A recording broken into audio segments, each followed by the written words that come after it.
el exec, el Vele, el fenómeno que todos quieren ser, el chamaquito que no pueden entender. How we doing, guys? Welcome to episode 113 of the Exec Talk Podcast. I am your host, Velez. How are we doing? All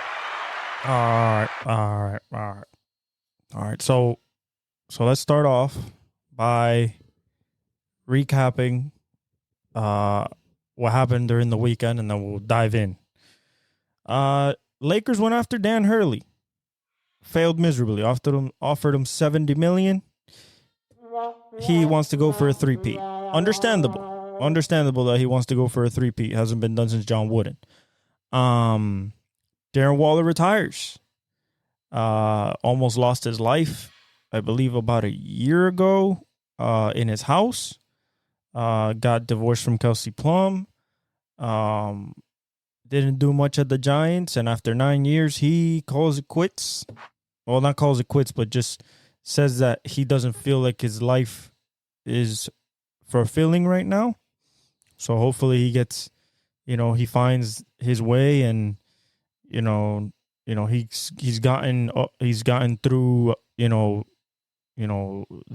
adversity of being an addict and everything like that to play football, just like Max Crosby, and almost had an overdose. Thankfully didn't die. And now he feels like his life is not being fulfilled. He just went through a divorce, so that's tough as well. But good career. He was a athletic freak at the tight end position. At one point, it was Kelsey, Kittle, him at the top three. And unfortunately, he didn't want to continue his career. Big loss for the Giants, considering that that was their key piece that they acquired about a year ago. But nevertheless, that's why you got Malik Neighbors. That's why you got Bellinger. I think that they can get past it. So that's that end. Now let's get to Formula One.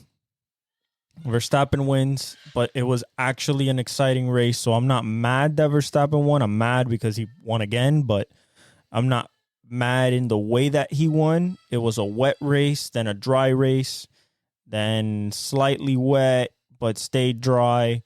George Russell couldn't keep Verstappen behind him. He started on pole, had a great first 20-something laps. Then they pitted. Then Norris got in front. And at the end of it all, with one of the longest straights in DRS zones going into the last corner, it was exciting racing 1 through 20. Some crashes, some retirements. Ferrari did horrible. Perez did awful. Mercedes salvaged a second and a fifth with Lewis. Actually, and a fourth. A third and a fourth, because Lando was number 2. They put Lewis on hards after the second pit stop.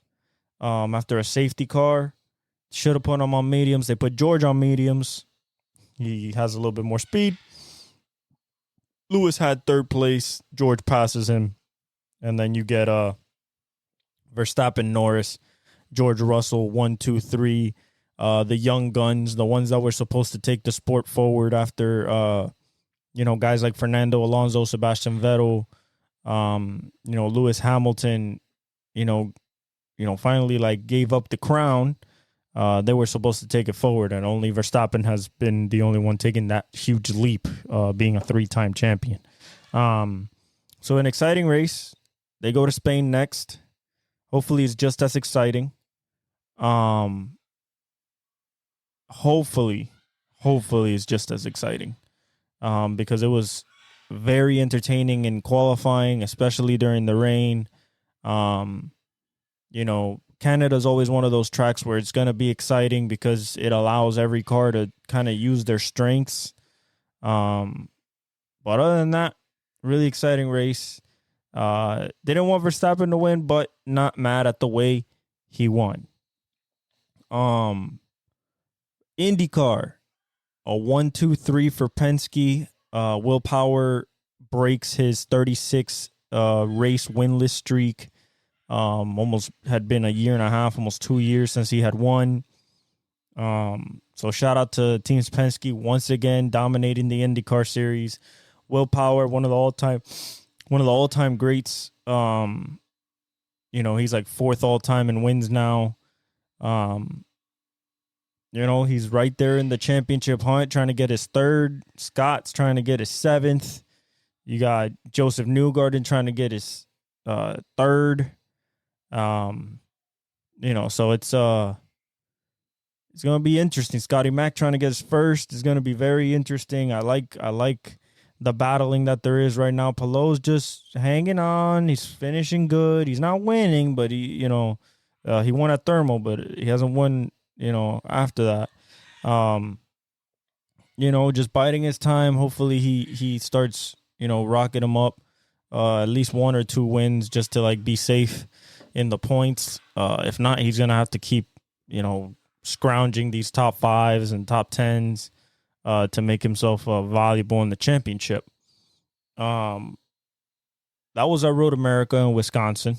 Wonderful track, super fast, really good racing. Have to be careful. Blind. It's a blind straightaway going into the checkered flag, the green flag. It's a giant crest that goes up like 150 feet. It's like a roller coaster. So really, really, really legendary track and really fun Grand Prix there. Kyle Larson wins at Sonoma in an absolute, what I call driver and crew chief, beautiful performance. He had the best car throughout the day, wasn't really leading. A lot of the Fords, Logano, Martin Truex Jr., Tyler Reddick, they were leading. And then, with around, after a huge caution, with around like, I want to say like 20 laps to go, or 15 laps to go. Kyle comes into the pits last, basically, of anybody. Gets brand new four Goodyear tires, goes out in 8th.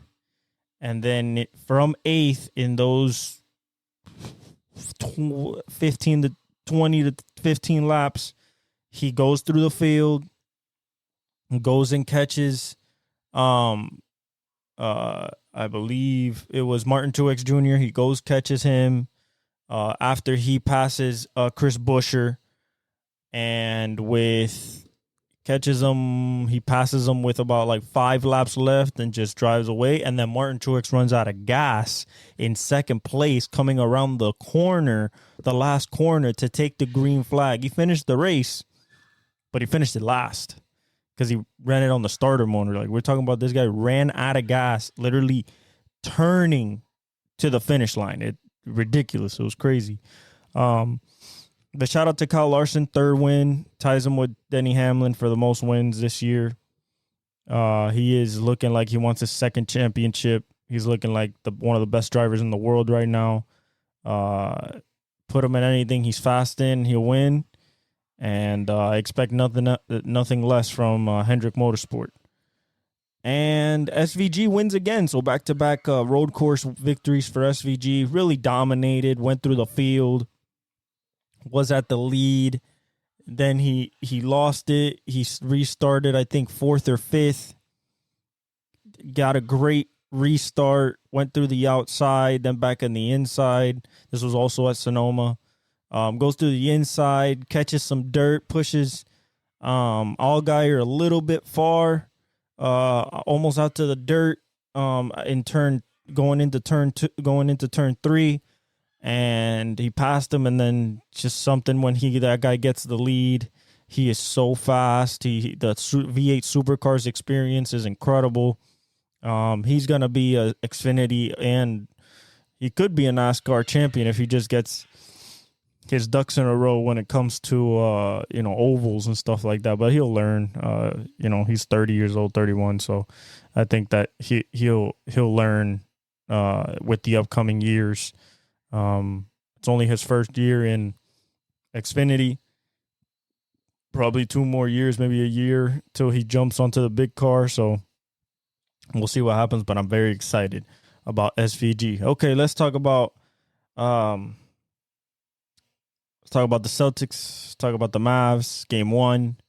Celtics come out gangbusters from 3. Typical Celtics game. They go up by 29.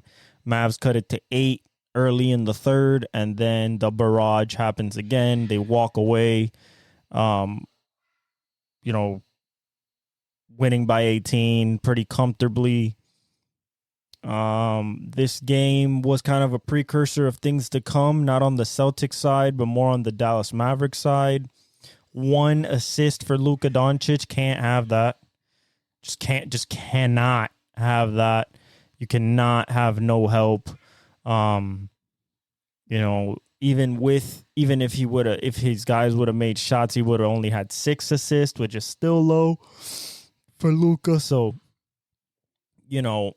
thinking, and Dallas goes extremely cold from 3. I mean, the Celtics went 16 for 36, still below their 40%, 38%, but the Mavs were 6 of 26, just awful. The whistle was with the Celtics as it was in game 2. Dallas got close, but then 1 turnover, which is the theme of this series, 1 or 2 turnovers back to back led to 3s, and boom, the lead, it grows by 6, goes by 9, and they really can't get it. Luka had 30. Kyrie just put up 12, 6 of 16, no threes. He had no threes again in game 2. What we're seeing in these 2 games, game 2, it was way closer how I expected. Like I said, it was going to be a close game. Not many blowouts in this series besides the first one, clearly. Unfortunately, Luka didn't get help again. So Celtics go up 2-0, get their shit done in home court like you're supposed to. Mavs struggled, through the game trying to find decent offense. The defense kind of held them in there, and then Celtics went immensely cold from 3. But they sank a few, Drew Holiday hitting big shots. He scored 26. Porzingis kind of hurt his right calf again. We'll monitor that. But Kyrie struggled again. He just scored, 16 points. Tatum just 18 though. So in 2 games, Tatum has, we'll go to the box score here. In 2 games, Tatum has, I don't want to say struggled because maybe he hasn't looked for his shot, but for the standards that we're setting here when we're talking about, the NBA finals, first game he goes 6 of 16. So Kyrie stat line basically. 6 of 19 for Kyrie in game 1, 6 of 16 for Tatum, 3 of 7 from 3, 11 boards, 5 assists with 16 points. Brown led the way with 22. He had 7 for 12. They got 20 for Porzingis, especially in the first half. He's the one that blew him off the floor in the first quarter. When they went up 17 in the last 2 minutes, was a barrage. Horford made 2 of 5 from 3. Drew Holiday went 2 of 5 from 3. Derek White went 3 of 8. Jaylen Brown went 2 of 6. Hauser went 2 of 2. Porzingis went 2 of 4. So, but Jason Tatum not being their best player. And for the Dallas Mavericks, I mean, 14 from PJ Washington, 5 for 11, 0 for 3 from 3. Derrick Jones went 2 for 9, 1 for 2 from 3. Gafford went 3 for 3 for 12 points, so that's good. But need more from Kyrie. 37 minutes, 6 of 19, 0 for 5 from 3, 3 assists.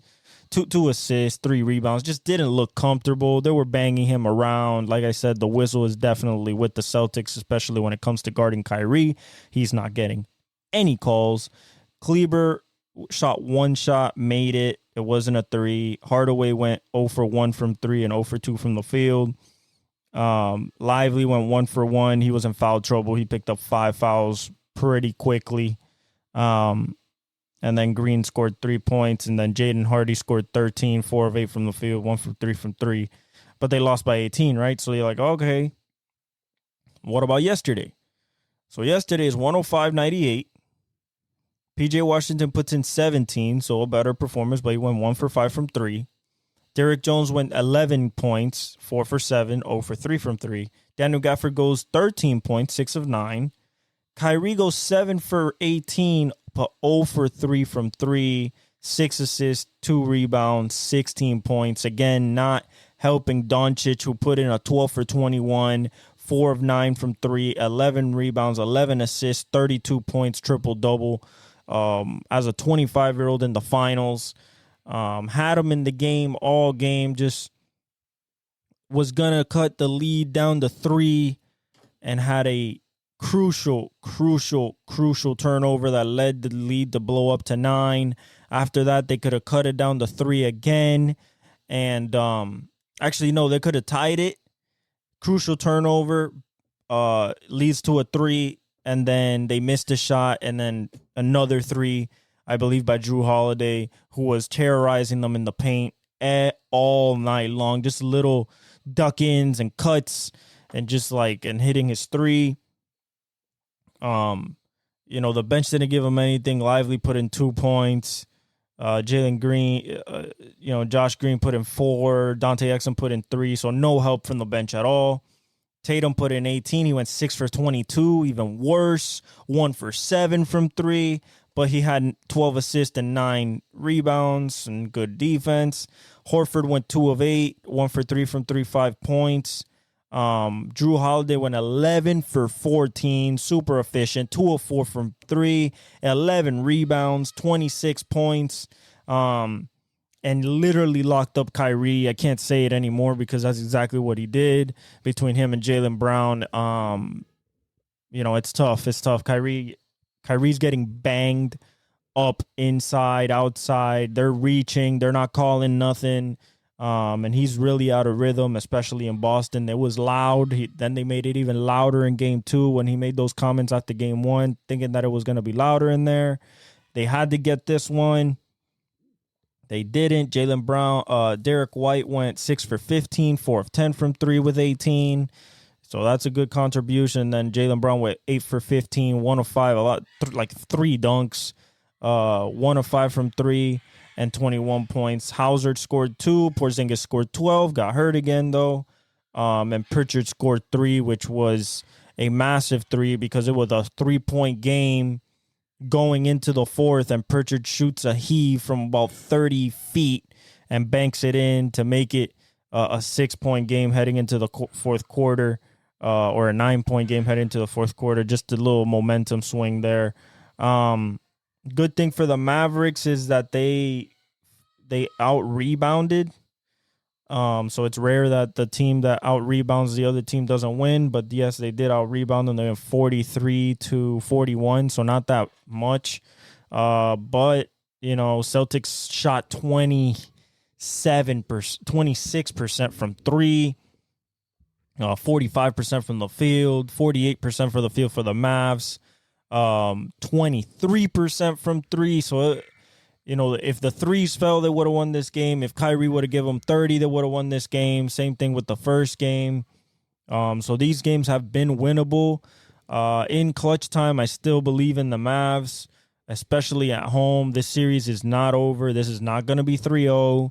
They're going to win both in in Dallas, and I think that by the time that they get back to Boston for Game 5, Luka and Kyrie will have it figured out, and you know, I think the prediction's still there, man, for 6. Now let's talk about the Celtics. What are they exactly doing? They're staying home on shooters. They're not doubling Luka on his drives. They're just allowing one-on-one defense, and it's working for some extent. Against Luka, not really, even though he has gotten clearly tired in the fourth. He's 1 for 12 in the fourth quarter in this series. But Kyrie has to show something. We were expecting at least 25 from Kyrie in this series as an average. Yesterday was a prime game for him. He started 4 for 5 from the field, just wasn't aggressive enough to get and keep punting.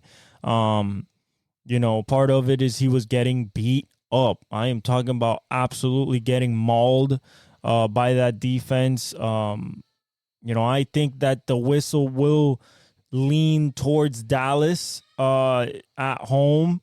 It's just, I think that Luka has too much pull. So does Kyrie. I think the role players will play better. Threes will go down. And they will definitely win game 3 and 4. If they do not, and they do come back to Boston 3-1, it is very, very tough to come back from 3-1. LeBron and Kyrie did it, so Kyrie would be the only guy that has experienced it before to win a road game 7 to win the championship after being down 3-1. I feel confident in Luka and Kyrie still. Kyrie just has to get his head out of his ass, basically. He just has to be aggressive, shoot like 20 times a game, feel confident in it, try to cook everybody in front of him.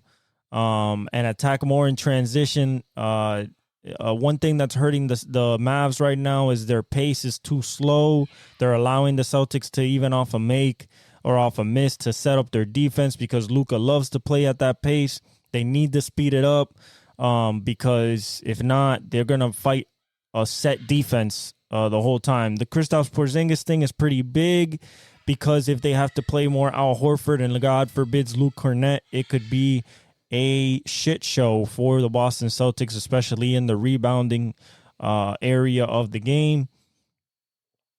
Bottom line comes down to 15 points from anybody from Hardaway, Washington, Lively, Gafford, Exum, Kleber, 15 to 20 from them, and then 25 to 30 from Kyrie, 30 plus from Luka, and that's your way to winning. I expect the Celtics not to be on a heater going to the Mavs building, even though they're good at home. They're good on the road. I just think Dallas is going to be a different animal. It's going to be a different team. I think they're going to figure out some things in Dallas that they can translate towards Boston for that pivotal game 5.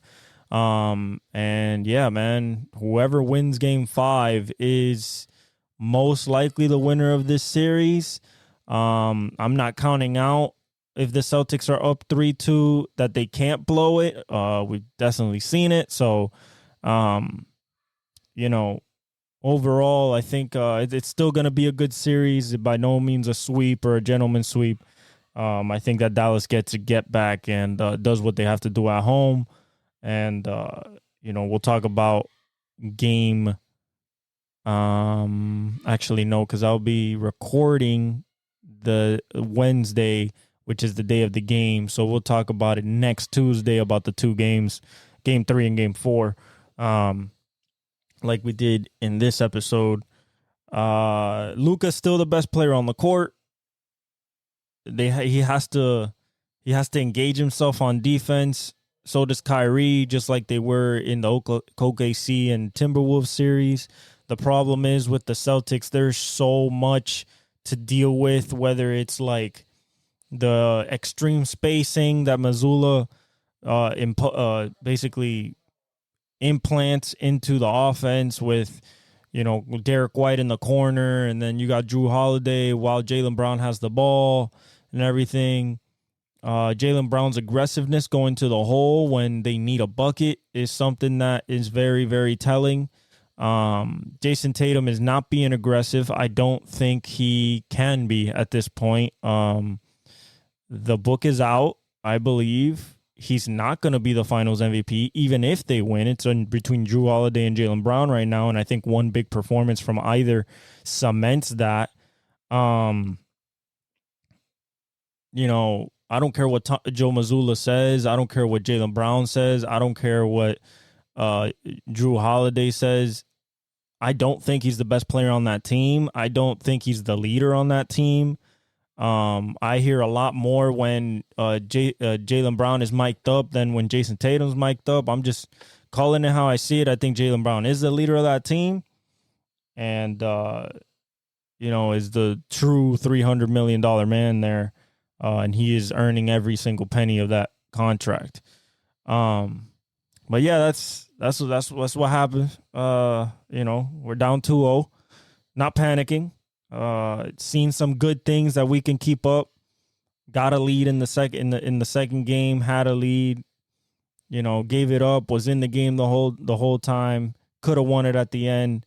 Things didn't fall our way, but other than that. Oh, by the way, not Derek White, Jaylen Brown. Don't push PJ Washington in the back going for a layup. That was a foul, not called, obviously. Like I said, the whistle is very much with Boston. NBA does want Boston to win. I'm a firm believer in that. The reason why is they want to crown Jason Tatum. They need Boston to win something because it's their second grossing entity in the NBA behind the Lakers. Banner 18 will create another feud.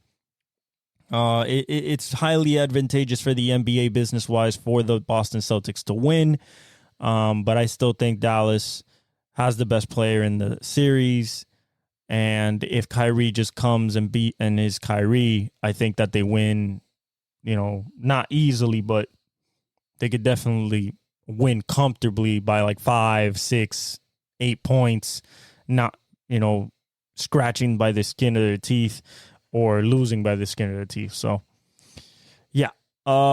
Another thing, shout out to the Panthers.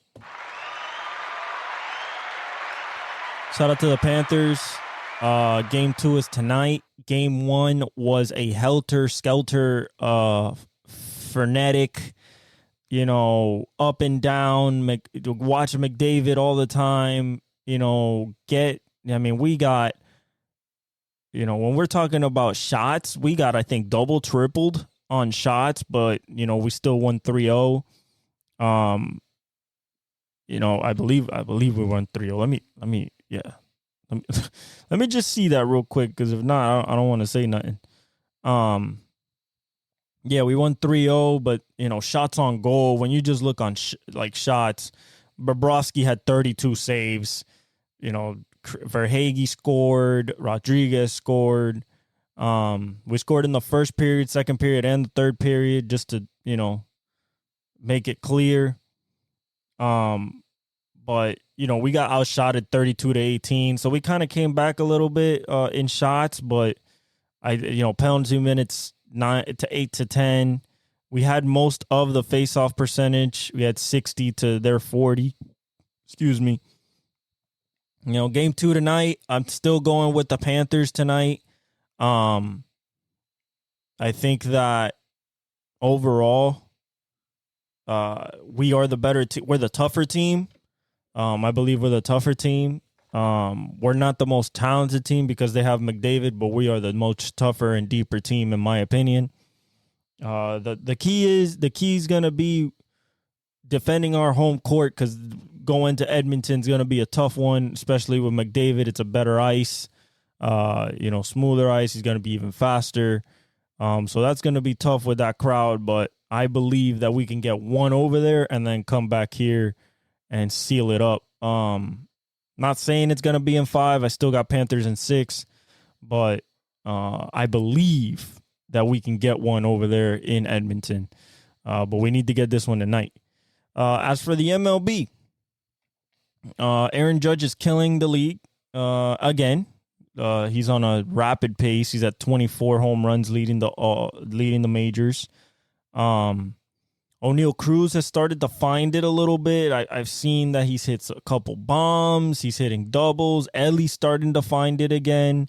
But you know what we got today is Rockies Twins. I expect Twins to win that. Yankees Royals. The Yankees should win that because Cole Reagans is not pitching. It might be Seth Lugo. Let's see. Carlos Rodon versus Seth Lugo. I think I'm gonna go Yankees there just on because of the batting order. Blue Jays Brewers. Brewers should get that. Mariners White Sox. Mariners. Athletic Padres. The Padres should win that. Astros Giants is a toss up, but I'm gonna go with the Astros. And then Orioles Tampa Bay. The Orioles should get that. They've been mowing through people. You know, the Yankees and Baltimore 2.5. Everybody else is 12.5 behind. So the AL East is basically done. Cleveland and KC are 4 games. Everybody else is 8.5 and plus. So the Central's kind of up. You know, it's not in the balance, but it's kind of a 2-team race. Seattle's 5 up on Texas. Houston 6.5 back. Everybody else is 11. So that's like a 3-team race, kinda. Philadelphia's 9 games in front of Atlanta, 15 games in front of Washington. I think that this division is over, this East. Miami's 23 games behind. I mean, it's not even. Yeah, I think the Phillies have won the National League East. Milwaukee's 6.5 ahead of the Reds and the Cubs. So that's kind of in the balance. Still can, Milwaukee can slip. But more of a wild card race there. Even though Seattle and Pittsburgh are only 7 back, respectively, so it's still in a balance for everybody that can make a run. The Dodgers are 8 games up on the Padres, 8.5 games up on San Francisco, 9.5 on Arizona, and Colorado 17 games. They're done. So the West might be a 2 to 4 team race, depending on, but I don't think the Dodgers are going to let up. Yoshinobu Yamamoto's been pitching great. That lineup is absolutely smoking right now, including like Will Smith, Teoscar Hernandez. Like the auxiliary pieces are meshing up really well. Pitching's doing well. This is without Kershaw. Walker Buehler's been pitching well. Yoshinobu, like I said. Gavin Stone's been pitching well. No Bobby Miller, but Glass now has been pitching like an absolute ace and a Cy Young candidate. So overall, I think that, we're getting a pretty good season from the people that we thought we were going to get a good season from. The Tarek Skubals, the Cole Reagans. We've had some surprises with the rookies, of course. My biggest surprise so far is just how good the Orioles are top to bottom. And the Yankees. I knew the Dodgers were going to be good. I knew the Phillies were going to be good. Kind of surprised about Arizona. Surprised about Houston a little bit. Kind of surprised about Texas. I thought they would be a lot stronger, even though they're only 5 games back. And then Tampa Bay is one of the biggest disappointments this year. But, without a superstar like you had last year before all that thing happened, it's understandable. But that's it. A little short one here for me. We'll get more into depth as we find out more as we watch these games. I still believe in the Mavs in 6. Kyrie just has to play his game. They have to play better defense for stretches. They have to focus a little bit more, but I think it's absolutely doable, especially at home, to get 2, come back to Boston and set up that game 5 that will probably determine the winner of this year's NBA Finals. I love you guys. Like, subscribe, hit the comments, hit the notification bell, and I leave you all with the outro.